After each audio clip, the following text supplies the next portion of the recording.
Hello everyone, this is Mari. Welcome back to my channel and welcome back to my Tour de France 2021 playthrough in Pro Cycling Manager. Today we're going to have the bulk of the second week of the race. We are going to ride stages 11 to 15. We are currently standing in third in the GC with Wilco Kelderman, just a little under 2 minutes behind Primoz Roglic, who is leading the race in my playthrough.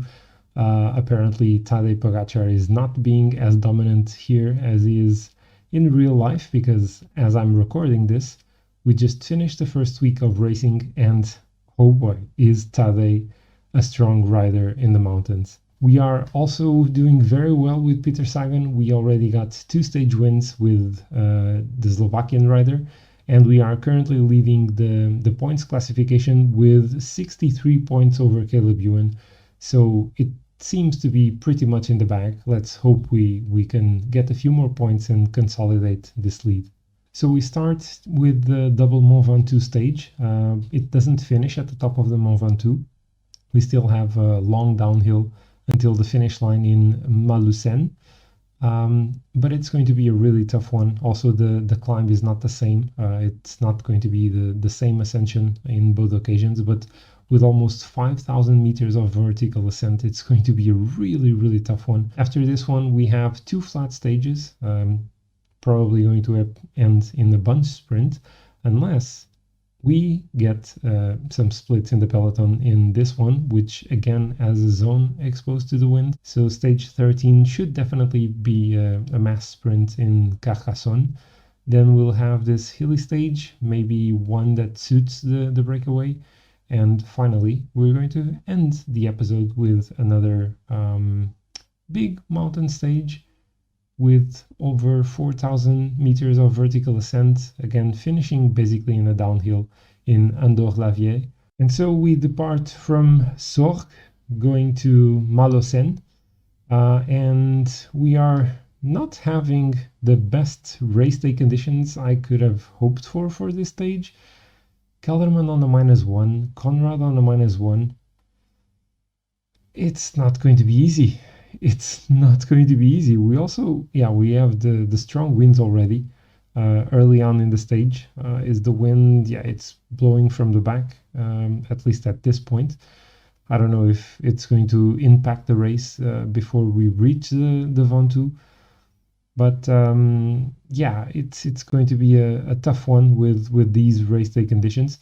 Also, one thing that I want to show you is that I updated the jersey for Bora for this video, the real one that they are using in the Tour de France.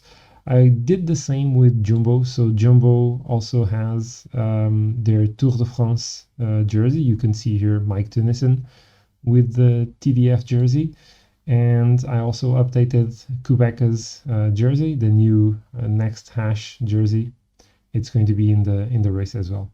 So today we have a breakaway group of 14 riders up the road. They are 3 minutes up ahead of the peloton, just as they are about to enter the Col de la Liguière, second category climb. We have Hugo Houle here, Anthony Perez, also Sergio Henao, Jules Bernard, Anthony de la Place, Søren Kragh Andersen, Tom Skuins, Mattia Cataneo, Thomas de Rent, Aurélien Paré-Pentre, Valentin Madoise, Connor Swift, Yann Izagirre, and Alexei Lutsenko. Lutsenko is the best placed rider in the GC among these, but is 26th, 17 minutes down. And we have a puncture for Jonas Vingegaard. But he's, unlike in real life, not really contending for the GC. We are also entering the Col de la Liguière in the peloton with Jumbo setting the pace at the front. They are, of course, doing that because they lead the GC with Primoz Roglic. So in this second category climb, there is absolutely no pace. The riders in the breakaway are going to contend for the KOM points here, with Mattia Cataneo leading this group. But their lead is up to 5.5 minutes. It seems like the Astana riders are taking the points. I think Lutsenko was the first one here. Going back to the peloton, no pace whatsoever. No one really attacking. We are not going to do that either, because, we're on a -1 today. It's interesting to see that as we started the ascension of the Mont Ventoux, it's now UAE setting the pace. It's no longer oh, and Conrad is way too far behind, and also Kelderman. Oh, I should have been paying more attention to this. But it's UAE now setting the pace at the front. They are really going to try to attack the lead of Primož Roglic today. And we are now entering the toughest section of this first ascension of the Mont Ventoux with percentages of over 7%, and it's going to be even harder when we get closer to the top. Peter Sagan and Postelberger are done, so let's have Schelling protecting Kelderman and Conrad on the Dutchman's wheel. And still 55 riders now left here, and another change in the way the race is going, because now we have Ineos with their almost full team at the front, and we are 3.5 kilometers from the top of the Mont Ventoux. Let's make sure we stay at the front. It would be nice to be able to have Schelling still surviving this one. And we have Guillaume Martin trying to go. He's 12th in the GC. We are not really going to worry with that. And actually everyone just stopped. They literally stopped. And oh no. Okay, they still I'm gonna push this. I'm gonna push this a bit because Roglic only has Wout van Aert and Sepp Kuss with him, and Van Aert is about to be dropped, I feel. And let's have Conrad protecting Kelderman here, or actually Conrad pacing and Kelderman on his wheel. Let's try this. And but we're not going to drop Kuss nor Van Aert. This was actually maybe a mistake. And so about to enter the Mont Ventoux for the second time, we only have 3 riders up the road, 2 minutes ahead of the main favorites group, with Jon Izagirre, Alexei Lutsenko and Tom Squint, so 2 riders for Astana, which may give them a bit of an advantage here. Let's move to the front. I don't really want to be far to the back as we begin the Mont Ventoux. That would be a terrible tactical mistake. So let's make sure we stay well positioned. We are struggling to get to the front. We are being blocked left and right and center and every single place you can imagine, as we have Vincenzo Nibali at the front of the group, followed by Richard Carapaz and Tadej Pogacar. So they might be trying something, and I'm really struggling to get to the front with Kelderman. Pierre Rollin, come on, move away, man, move away. And we have an attack by Miguel Angel Lopez. Lopez is 13 in the GC, so I'm not really going to worry with him. He's really far behind. Let's make sure we can keep our tempo going, with Ineos taking the lead of the peloton with Roglic. Roglic is alone. Roglic is alone. He's kind of a sitting duck, but actually so are we. Carapaz attacking, Pogacar attacking. I cannot follow. I cannot follow this. I really can't. I don't have the energy for this. And Conrad is done. Kelderman has been dropped. Geraint Thomas is dropped as well. He's not contending for the GC, but I feel we are going to lose a lot of time. I'm going to try to keep my own pace until the top of the climb. This is going to be a dramatic day for Wilco. And we are very close to this 9-man group, with of course Carapaz, Pogacar and Miguel Angel Lopez way up the road. I'm going to use my energy gel. I'm about to catch Julien Alaphilippe. Not sure if he's able to do something and cooperate a bit with me here. Probably not. I don't think he has the strength for that. He's going to take my wheel, that's for sure. So Roglic now trying to get to the front group with Pogacar, Carapaz and Lopez. Not being easy for him. And Kelderman almost getting to the group with Yates, Mollema, Godou and Uran. He's not going to make it. As I say this, Tadej Pogacar, showing the same strength in game as he's showing in real life, and going away. He's going away from everyone. Come on, Wilco, come on. I'm going to put this in 99, but I don't think it makes a difference. He's not going to catch them. He's not going to catch them. We're losing almost 3 minutes to Pogacar now. So this is a long downhill. We are trying to hold Alaphilippe's wheel, but we are going to miss that. We're not going to be able to do it. Even attacking is going to drop us very, very soon. Tadej Pogacar is roughly 15 seconds only ahead of Miguel Angel Lopez and Carapaz. Then we have Primoz Roglic, and then the main group of 8 riders. Yeah, we got dropped already by Alaphilippe. And at the front, Tadej Pogacar is going to take the stage win. I think it's second of the race, just ahead of Carapaz and Miguel Angel Lopez. Then we'll have Primoz Roglic. Is he going to lose the GC, the lead today? He might. Kelderman sprinting is going to lose so much time. And so after this one, Tadej Pogacar takes the lead in the GC, 32 seconds ahead of Primoz Roglic. We are still in the podium, but only 3 seconds ahead of Richard Carapaz and 4 minutes behind Pogacar. Oh, that -1 day. That -1 day. It really hurt our chances.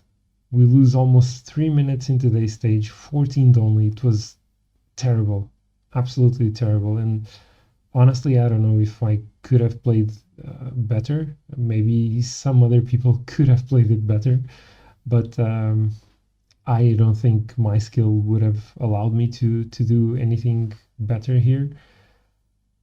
Well, we are still in the podium. The race isn't over, but it seems like Carapaz is feeling that he can get the podium position instead of Kelderman. So the next one sees the riders go from Saint-Paul-Trois-Châteaux to Nîmes, 161.1 kilometers long, and it's going to be a chance for Peter Sagan. So guess what? We have a -1 on Peter Sagan for today. So yeah, thank you PCM. Also, guess what? We have 3 riders as usual in the breakaway. Yellow Wallace, Benoit Cosnefroy and Franck Bonamour. They are going to take the top points at the intermediate sprint. We are going to contend with Peter Sagan for 13 points. So we're approaching the intermediate sprint. Let's go 99 with Daniel Oss. Let's start sprinting with him. And let's go with Peter Sagan now. Wout van Aert on his wheel, and Sagan is going to be the first one here. Quite nice. That is quite nice. So we are about to enter the zone exposed to wind. Let's see if we do get the strong winds.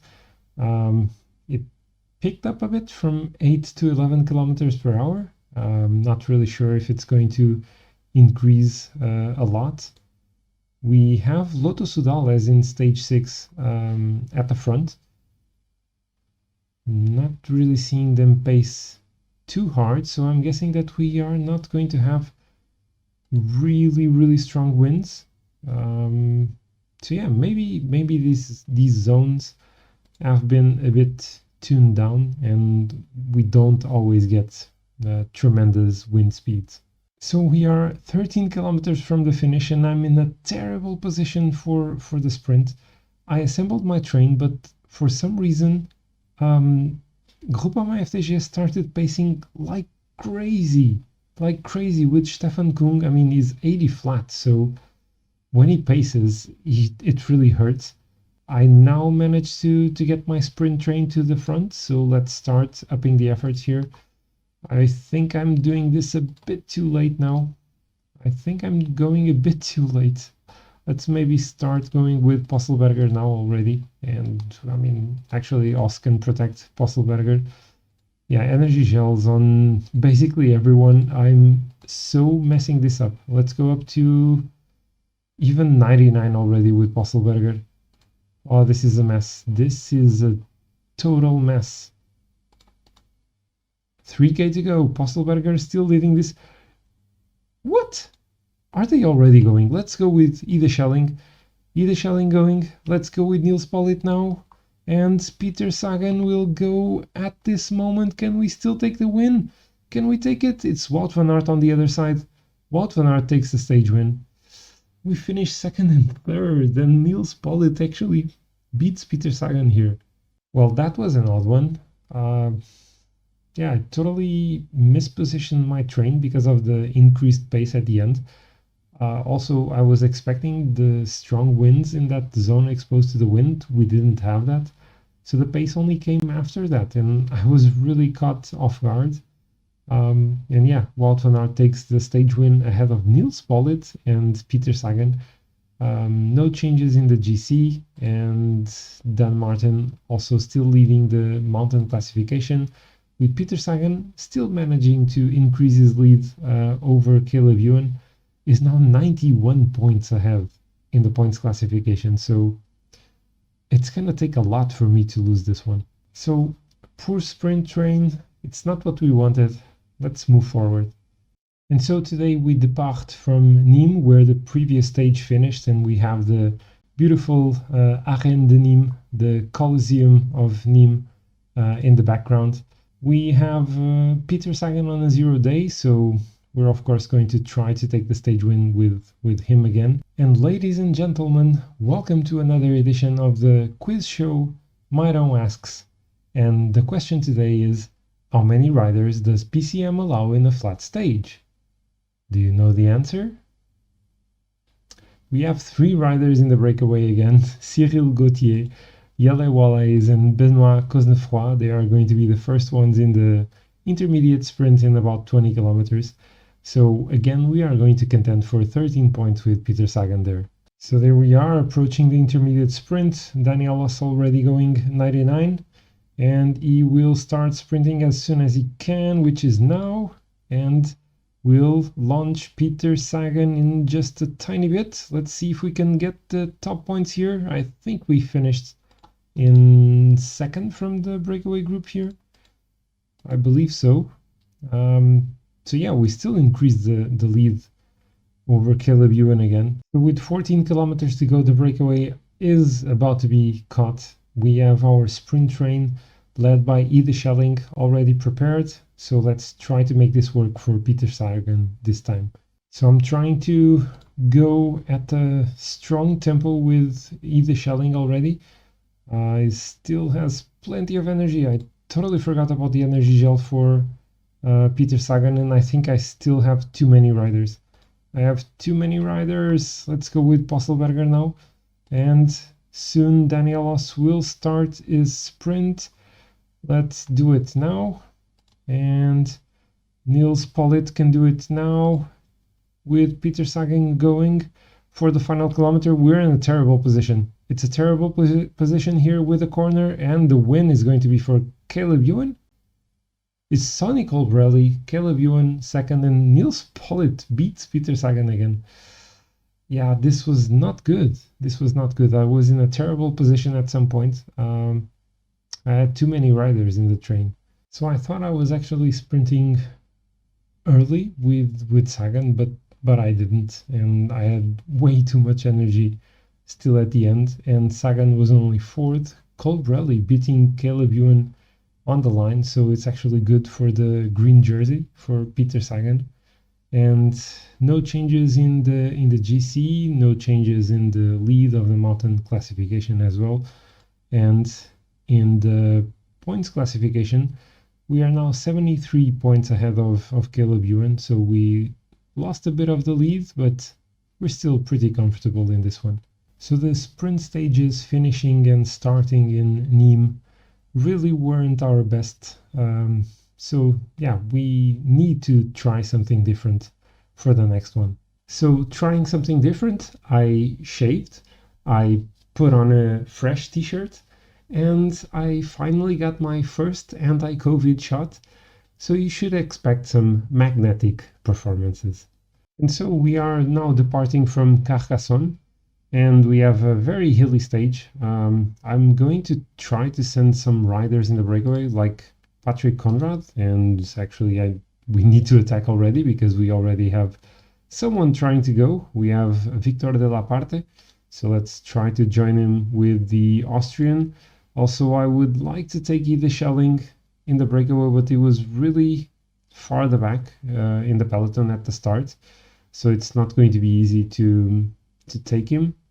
So the initial breakaway was caught, and we managed to get to the front with Ide Schelling, and then we got Conrad on his wheel, Schelling attacked, and we got a new breakaway. Currently 8 riders here, 1.5 minutes ahead of the peloton.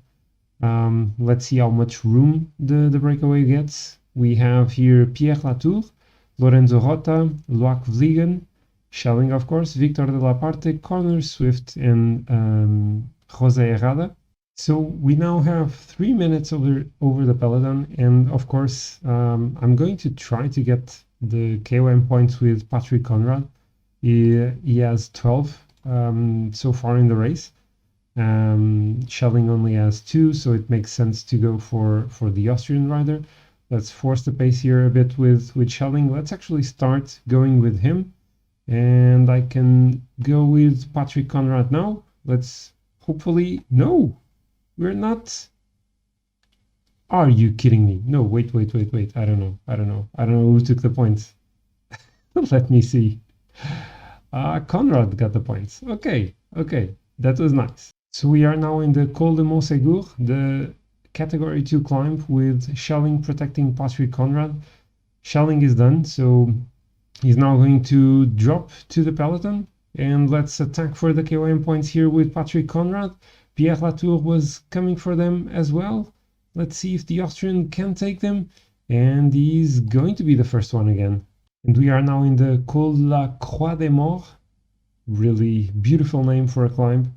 And we are going to try to get the points again with Conrad. And let's start going for them. Let's attack for the points with Lorenzo Rota and Pierre Latour. And Rota is stronger than Conrad. All right. Okay. I'm a bit surprised. We have to be the first ones to attack. Rota always goes on Conrad's wheel and is going to overtake us again. Easy? He's gonna take them. Ah, damn it. And with about 35 kilometers to go, we have Patrick Conrad at the front with Lorenzo Rota, although Rota doesn't really seem to be wanting to work for the stage. They are probably not going to be able to take them. The peloton is, they are getting close really fast. So I guess that my best chance for the stage win is actually going to be Peter Sagan. I think he's fairly capable of surviving this category 2 climb that we still have in about 15 kilometers or so. So I think we are going to put everything in Peter Sagan trying to take the stage win. Okay, so the breakaway was caught, and we now have Conrad back in the peloton. He's going to be protecting Peter Sagan, so let's try to move Kelderman and Sagan to the front. We want to have them in a very good position at the start as Chris Froome is setting the pace. Okay, we reached the top with Conrad and Sagan and Kelderman. Let's actually have Kelderman leading. Why not? Let's have Conrad on the wheel, maybe saving some energy, and then he's going to lead out Peter Sagan. I don't know if this is going to work. There's only 59 riders in the group. Okay, so we are 4.5K from the finish. Kelderman's leading this. I hope I'm not making a terrible mistake. I'm going at 85. I won't go much faster than this. 3K to go. Let's maybe increase this a bit to 90, 95. Let's start sprinting with Kelderman now, and let's launch Patrick Conrad and Peter Sagan going for the stage win. Can he beat Wout van Aert? Wout van Aert is gonna take it. Wout van Aert is gonna beat us, and Peter Sagan finishes in second ahead of Mathieu van der Poel and Mark Hirschi. Ah, that was close. That was a close one. I could have launched a bit earlier. Sagan still had a bit left. So Wout van Aert took the stage win ahead of Peter Sagan. There was actually a 10-second gap to the main GC favorites group, with Roglic finishing 5th. I think Kelderman was definitely in that group, so there shouldn't be any changes in the GC. Yeah, we are still 4:13 behind Tadej Pogačar and just 3 little seconds ahead of Richard Carapaz. So yeah, this day meant nothing for the GC as none of the main favorites lost any time. We increased the lead in the points classification. We almost got a win, But yeah, we're still without victory in this episode. Let's try and get that in the next one. And the next one, of course, has plenty of climbing to do. Probably also a good chance for the breakaway. So we'll see, depending on how our riders are feeling. I may go in the breakaway. I was hoping for some good race day conditions. PCM just gave me the biggest F in PCM history. We have Kelderman on a -2, Schelling on a -2, Sagan -4, Polit -5. I'm happy that Patrick Conrad is on a 0 day. So yeah, no breakaway for us today. Oh, this would have been a great day to be in the breakaway. The breakaway group has 11 riders. There are currently 7.5 minutes ahead of the peloton, and the gap is still increasing. We have Michael Woods here, Jan Bakelands, Bruno Armirail, Sergio Henao, not Sebastian, I'm always saying Sebastian, Warren Barguil, Alexei Lutsenko, Esteban Chavez, Julien Alaphilippe, Daniel Martin, Guillaume Martin, and Luis Mantiez. So as the peloton crosses the top of the first climb, there is an 11-minute gap between the front riders and the peloton. And the interesting thing here is that Guillaume Martin is currently 8 minutes and 18 seconds behind in the GC. Julien Alaphilippe is 9:36 behind, so virtually they are ahead of Tadej Pogacar. The pace went up quite dramatically, and Wilco Kelderman is really struggling to stay here. So we finished the penultimate climb still with Conrad and Kelderman, with all the other GC contenders as well in this group, in the peloton. 31 riders left. We are 7 minutes behind the front duo. I think they are still alone. Yeah, we still have Dan Martin and Guillaume Martin. Oh man, this pace is unbelievable.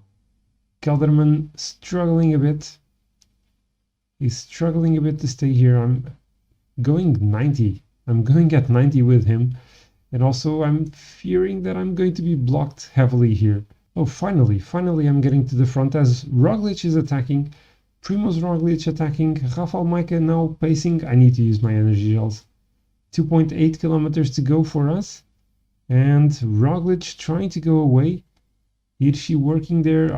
Hold on, Kelderman, hold on.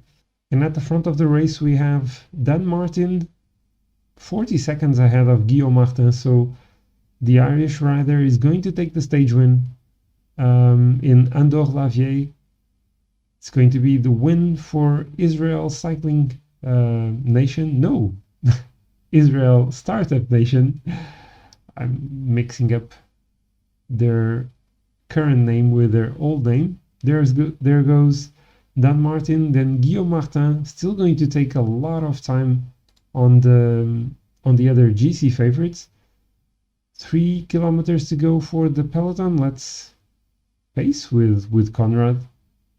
I don't think, yeah, we are not going to get any bonus seconds here. So let's just make sure we stay with the front riders. Let's sprint with Conrad and with Kelderman as well. And yeah, we lose about 4 minutes to Dan Martin in this one. So Dan Martin wins the stage. It's a great win for the Irishman. But yeah, it was a really anticlimactic stage in terms of the GC battle. Yeah, no changes in the GC, apart from Guillaume Martin, who climbs to the top 5. He's now 5th. So it was a real shame that we got really terrible race day conditions for this one, because I really wanted to go in the breakaway with at least Patrick Conrad and maybe Schelling as well, like we did in the previous one. The breakaway eventually got it. It would have been a great chance if we had the race day conditions, but we clearly didn't. So in the end, I think it was a wise decision to keep everyone in the peloton, as Kelderman really needed a lot of help to survive here on his -2. But other than that, there was nothing really significant. happening in the GC battle in this final stage. And so the GC basically hasn't changed since stage 11, since the Mont Ventoux stage. We do expect that to change at the start of the next episode, because we are going to have 3 really hard mountain stages. And after that we have a flat stage, then the time trial and the Champs-Élysées. So yeah, we are nearing the end, still third with Wilco Kelderman. So with this, I'm going to wrap up the video for today. I hope you have enjoyed it. Leave me a comment below and tell me what you thought of it. If you are new to the channel, make sure you subscribe to it so you don't miss the end to this TDF in Pro Cycling Manager. Check the links down in the description if you want to check my social media. And as usual, stay safe. See you next time.